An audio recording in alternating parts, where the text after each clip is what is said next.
All right. So, Aaron, can you first tell us a little bit about Nexus? Tell us kind of overview of your bio and your experience, how you got here, and what the story of Nexus is.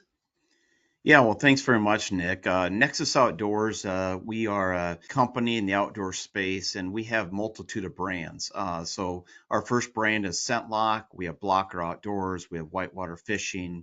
We have Tool Gear, and we have Hardcore Waterfall. And we do primarily most of our business wholesale, but we also do have a direct consumer business as well that I define as our dot coms, direct to consumer, plus our Amazon business. So yeah, we have a lot going on here at Nexus Outdoors. I've been in the outdoor industry for over 25 years right now, and certainly look forward to conversation today about how data is important to companies even like us. Cool. Yeah. So tell us about that. Like, what has the journey for Nexus been? What was it like before when you first went to Nexus, and then what kind of sparked this this idea that hey, we need to really become more data driven, and then what was that journey like to get to that place? Yeah, Nick, part of a past your journey, you get to see things that, until you see them, it's hard to believe them. And so my past experience with Cabela's, I was part of a data warehouse implementation there. So when I came to Nexus Outdoors, I had been spoiled, if you will, by having information on my hands because what I tell most people is everyone has data, but not many people have information. To me, that's a transformation of taking data that is widespread and disparate systems a lot of times in companies and bringing it all together to do analytics. So because I'd already seen it, and I got to Nexus Outdoors, I knew that information again would be king. And you know, I guess part of the struggle is for most small businesses, and I'd classify Nexus Outdoors as a small business, sub $100 million company, and you definitely have the same demands as a $4 billion company. Because at the end of the day, your companies or your employees at your company are trying to make good decisions, and they're trying to make real time decisions the best they can. And the world of when I joined, of a lot of Excel spreadsheets. I remember my vice president of sales. The first time I asked for a couple reports, he goes, "Aaron, that's going to take one of my people 8 hours, and it's going to take them off the day." And it was I don't remember what the report was. It was not very complex. And then you think Mhm. about the opportunity and cost of that person not doing Yeah. it. But at that point, I knew we needed to do something different. Yeah. Okay. So you walk into that environment, you know what's possible, at least with a enterprise budget. And I think you started with like an executive dashboard. How did you start, and what was that like? Yeah, a couple of things, Nick. First of all, I knew what we needed to do here. I knew we needed to pull our data together and have a data warehouse and reporting tool on top. But I was very concerned because typically the fanciest toys are those that have lots of money. And I knew, we're a sub $100 million company, and I didn't think maybe we could afford something a $4 billion company had because sometimes those tools are just for the rich, if you will. Hmm. And so I was very happy we got going down this road, and we're able to number one have a small company that I will tell you has an effective data warehouse today, matched to some of the biggest enterprises I got to see. So we started the journey assembling the data, but one of the first things I thought was really important, Nick, is that we had an executive dashboard. And with those key KPIs, if you will, sales, margin, inventory position, top sellers, that my staff and our team could come in every day and get a perspective on the business. So that's where we started. But that was just the start. That's the top of the pyramid. Really, the value is everything underneath the tip of the pyramid.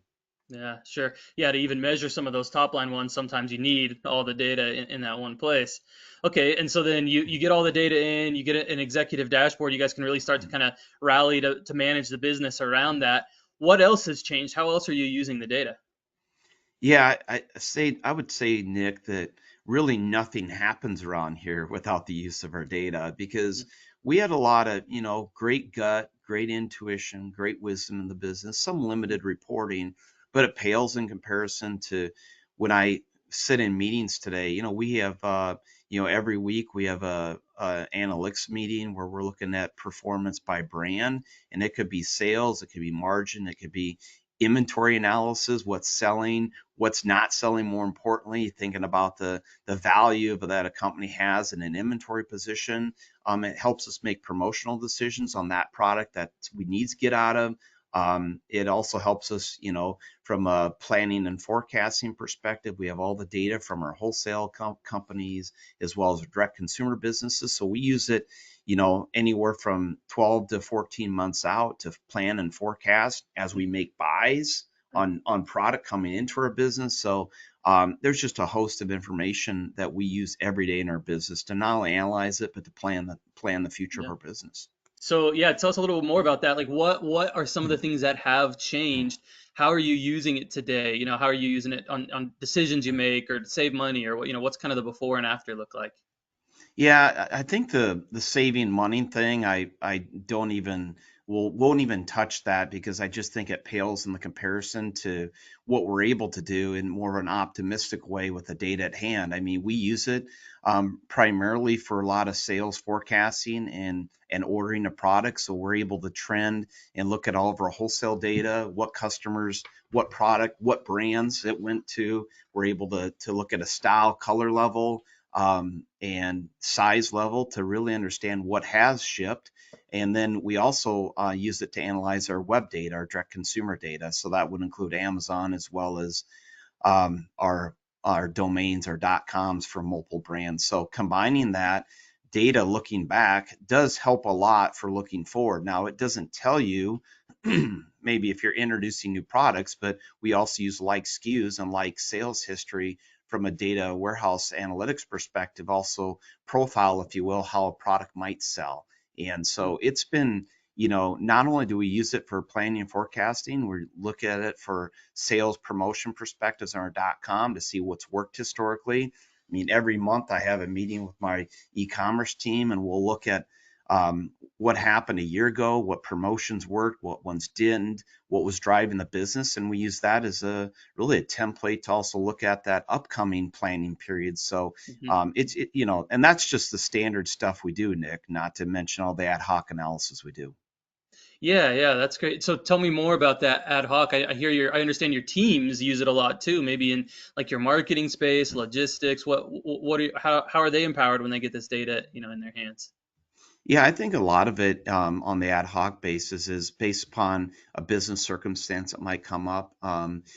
We also, for example, a social media team, we'll look at spikes, if you will, in engagement. We'll look back at what was happening from a sales perspective.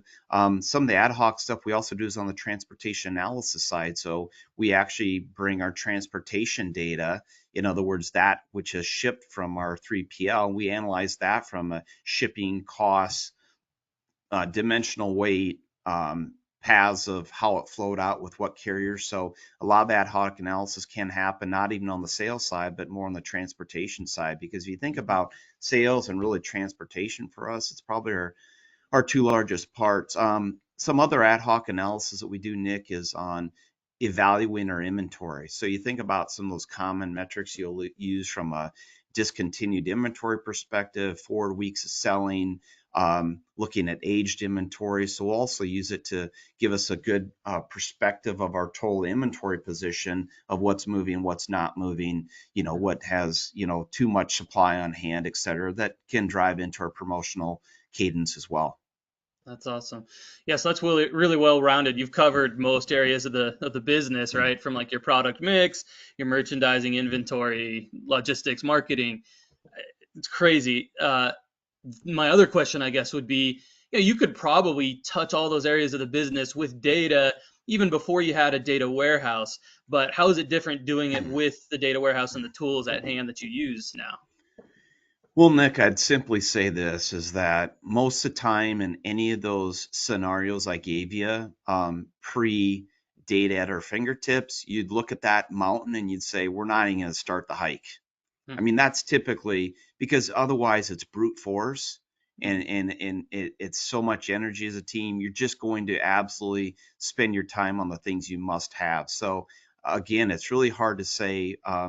The world's wide open to us right now. So whatever situation comes in front of us, there's never a day we hesitate to try to answer, if you will, through analytics. a Wow. business question because it's at our fingertips versus, hey, that'd be nice to know, but there's no way we would have time or resources to even look at that. Yeah, that's great. I think I've also seen some stuff that you guys are doing with just kind of getting to know your customer and your customer base better. Can you talk a little bit more about that? Yeah, we do some direct mail pieces. So many times we'll look at our customer analytics, and we do the star treatment. We have a 5-star customer down to a 1-star customer. So we actually use analytics on the customer file side, and then we're talking direct consumer right now to make very logical decisions as relates to who we might mail a direct mail piece to, who we might market to. We have segments within our data warehouse, so we know, if this is a whitetail customer, is this a waterfall customer, are they early season, late season, how do they respond? So, and I think we've only scratched the surface, Dean or Nick, on the, using customer analytics to make better decisions. But Mm. I guess the moral of the story is there's not a business situation we ran into so far that we can't, I think about in our conference room, and there's a bunch of chairs around it when we're making decisions. I should always make an empty chair there because it's the data we have on our screen, which I guess that is my empty chair. That always is a participant as we make any strategic or even tactical decisions in our company, Nick. The data has to be a large basis for the decision. I take data as that core base, and then we add on knowledge and wisdom in the room and intuition to make those best decisions. It's qualitative with a lot of quantitative to make those best decisions for the company. Yeah, yeah. Okay, so Aaron, we were also talking about a couple myths that you wanted to bust about this type of a process. Yeah, Nick, I'm pretty jacked up about these two myths. And the first myth is that you need an internal IT department to have a data warehouse. Well, I'm here to say I was part of a company that had a large team, and that's great. But we here at Nexus Outdoors do not have an IT department that has to support our data warehouse. So you can do it without an internal IT team. The second thing that I was convinced we needed is I thought we needed a in-house data analyst. And I will tell you through the journey of this project, I also busted that myth, which is we have multiple employees here that we have data at their fingertips, and they've been educated enough where they can be dangerous. So not only can they use stock reporting without a lot of training, but actually we've just seen evolution in our company of information being disseminated. So some, I would say, non-power users, if you will, have broadened their perspective, and they're doing things today that the power users were doing right off the shelf. So I would tell you those are two myths that, which tells you around, again, small businesses, which I'm hoping you're talking to a bunch of them today, this is attainable. And you don't need all the things of the big companies to make this happen. That's great. Okay, so then what would you say to another retailer that they think they're using data in all these parts of the business? They've cobbled something together, they've got some spreadsheets or built-in dashboards or like separate systems. And maybe from what I'm hearing you say, they maybe don't even know what's possible, right? What would you say to them? Yeah, I think the biggest thing I'd say is that you don't know what you don't know. And wherever you're at in your business capability and maturity right now, I'm telling you, if you don't have a data warehouse and you don't have data at the fingertips of your employees, I always say, are we empowering our employees? Do they have the tools and equipment, in this case, data, to make good business decisions? I think that's what I would put in the minds of the listeners today. If you're not empowering and have the tools in front of your people to make best business decisions, then you're not maximizing what you're there as a leader to do, to Yeah, bring all the things in that people need to make good decisions. And some of this you'll just have to envision your mind of where you're at today. But I'm telling you, if you don't have a well, efficient, effective data warehouse in place with some tools to allow you insights into it, man, you don't know what you're missing. And there's a lot. I mean, many companies will stoop down to pick up pennies when they're losing dollars out of their back pocket. And I think this is a good example where you might be penny wise and pound foolish from a bigger long-term perspective. yeah, that's great. I mean, I know most of the people who are joining this webinar today on that personal level, and that's why we get into leadership. That's why most of us are here is, to empower people and support them to do the best out of their jobs. So, yeah, that's awesome. Thank you so much, Aaron, for joining us and sharing today. Yeah, Nick, thank you very much for the opportunity.